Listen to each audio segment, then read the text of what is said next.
City Trip est une exposition où l'on voyage de ville en ville comme une simple balade où chaque instantané pourrait être inscrit sur la pellicule.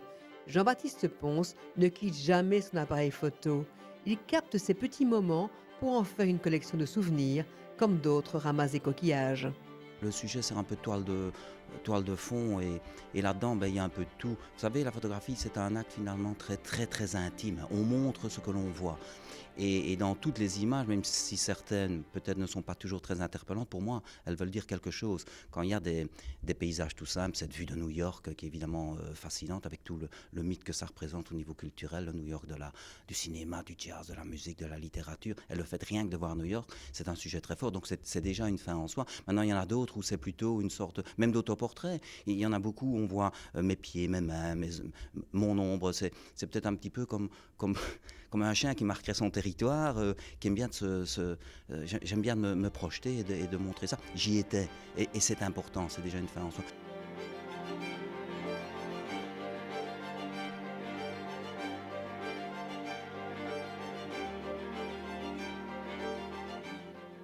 Il y a parfois même des images qui sont des autoportraits, parfois, à travers les personnages que je photographie. À un moment donné, il y a des jeunes, des moins jeunes, et il y a une petite gamine là, qui est dans un musée à Rome, et quelque part, je me revois, il y a X années, en train de traîner dans les musées en tant qu'étudiant, et c'est un petit peu attendrissant, et c'est vrai que c'est un petit coup d'œil comme ça, un petit peu un reflet de moi-même.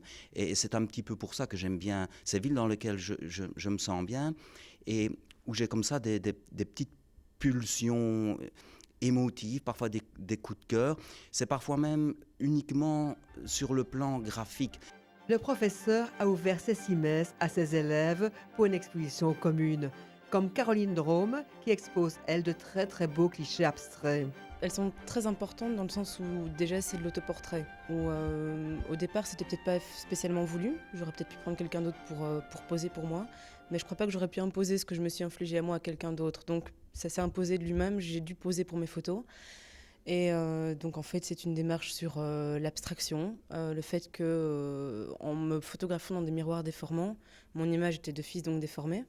Peut-être l'image, ça me renvoyait peut-être l'image que j'avais de moi-même. On ne se voit pas spécialement en nous-mêmes tel qu'on est pour les gens. Peut-être plus gros, plus mince, déformé de toute façon. Et je trouvais ça important de peut-être mettre le point là-dessus. Il y a un travail sur le grain aussi, le grain de la peau, sur le relief que ça peut donner. En choisissant aussi certains films avec un certain développement, j'ai pu faire grossir le grain, qui rappelle peut-être le grain de la peau. Ce côté granuleux, parce que j'ai pas une peau parfaite non plus du tout. Je trouvais ça important de jouer avec les deux, avoir le grain de la peau et le grain du papier. Exposer vos petits morceaux de corps comme ça au regard du visiteur. Violence, je me suis vraiment fait violence, ça n'a pas été évident. Mais finalement, en les montrant à mon entourage, je me suis rendu compte qu'il n'y avait rien d'indécent ou rien de trop personnel non plus. Ça reste toujours à la limite de certaines choses. C'est un travail sur moi-même et je crois qu'il n'y a rien de gênant à le montrer comme ça, mais c'est un début. Depuis 35 ans, Jean-Baptiste Ponce forme des générations d'élèves à la photographie. Et entre les deux, il y a une réelle filiation.